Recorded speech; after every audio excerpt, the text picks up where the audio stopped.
नमस्कार साथियों, स्वागत है आपका आपके अपने चैनल पीवीएल क्लासेस में। तो स्टूडेंट्स, आज हम दिल्ली सल्तनत के राजवंशों का क्रम, संस्थापकों के नाम और किस राजवंश ने कितने वर्षों तक राज किया, सब कुछ ट्रिक से याद करेंगे। तो राजवंशों का क्रम याद करने की ट्रिक है, इसकी दो ट्रिक है। पहली, मक्खी तुम शहद लो। क्या? मक्खी तुम शहद लो। और दूसरी ट्रिक है गुल खिलातू सालू। क्या? गुल खिलातू शालू। तो पहली ट्रिक है हमारी, मक्खी तुम शहद लो।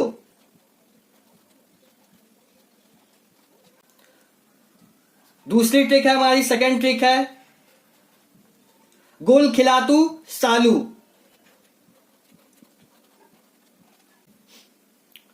तो मख से मामलूक वंश हो जाएगा,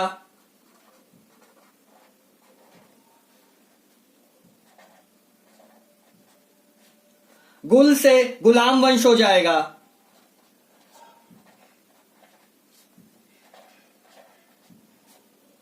खी से खिलजी वंश हो जाएगा, खिला से खिलजी वंश हो जाएगा। गुलाम वंश को मामलूक वंश भी कहते हैं, दोनों एक ही वंश हैं।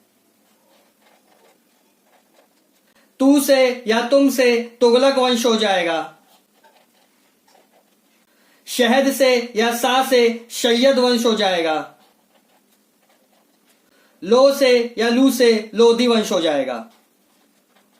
आप इन दोनों में से कोई एक ट्रिक याद कर लो, लेकिन आपको बस यह पता होना चाहिए कि मामलूक वंश को गुलाम वंश भी कहते हैं। ठीक है। अब इन राजवंशों के संस्थापकों के नाम याद करने की ट्रिक है, कुर्ता जल गया खाना बनाने से। क्या? कुर्ता जल गया खाना बनाने से। अरे कोई खाना बना रहा होगा तो उसके कुर्ते में आग लग गई, यही बात है। क्या ट्रिक है? कुर्ता जल गया खाना बनाने से। कुर्ता से कुतुबुद्दीन ऐबक हो जाएगा। जल से जलालुद्दीन खिलजी हो जाएगा। गया से गयासुद्दीन तुगलक हो जाएगा।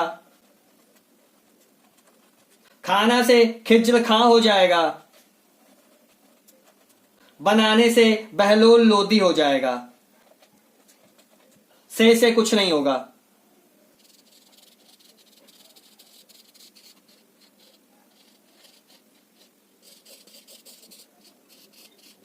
तो दिल्ली सल्तनत का पहला राजवंश गुलाम वंश था, जिसे मामलूक वंश भी कहते हैं, और इसके संस्थापक कुतुबुद्दीन ऐबक थे। दिल्ली सल्तनत का दूसरा राजवंश खिलजी वंश था और इसके संस्थापक जलालुद्दीन खिलजी थे।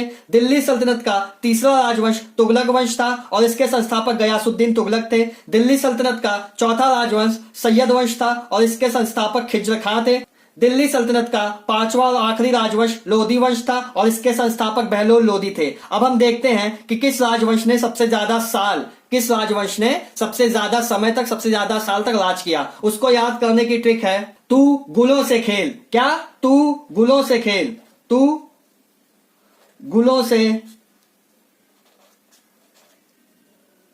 खेल। तू गुलों से खेल। तू से तुगलक वंश हो जाएगा।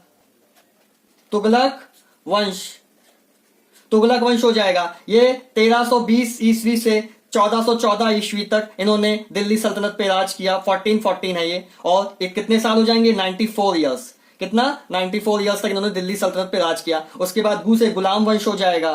कौन सा वंश? गुलाम वंश।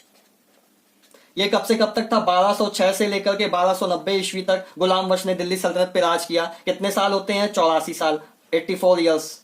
लो से लोधी वंश हो जाएगा। लो से लोधी वंश हो जाएगा।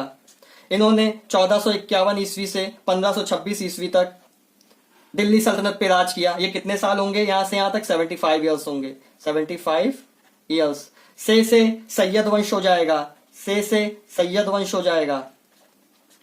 इन्होंने कब से कब तक राज किया? 1414 ईस्वी से 1450 ईस्वी तक इन्होंने दिल्ली सल्तनत पे राज किया। और ये कितने साल है? टोटल 36 साल हैं, 36 ईयर्स। खेल से खिलजी वंश हो जाएगा। खेल से खिलजी वंश हो जाएगा। इन्होंने टोटल 30 साल दिल्ली सल्तनत पे राज किया। और ये कहा कब से कब तक? 1290 से 1320 ईस्वी तक। तो स्टूडेंट्स, अगर आपको ट्रिक अच्छी लगी हो या वीडियो से कुछ नया सीखने को मिला हो तो चैनल को सब्सक्राइब कीजिएगा, वीडियो को लाइक कीजिएगा। Thank you.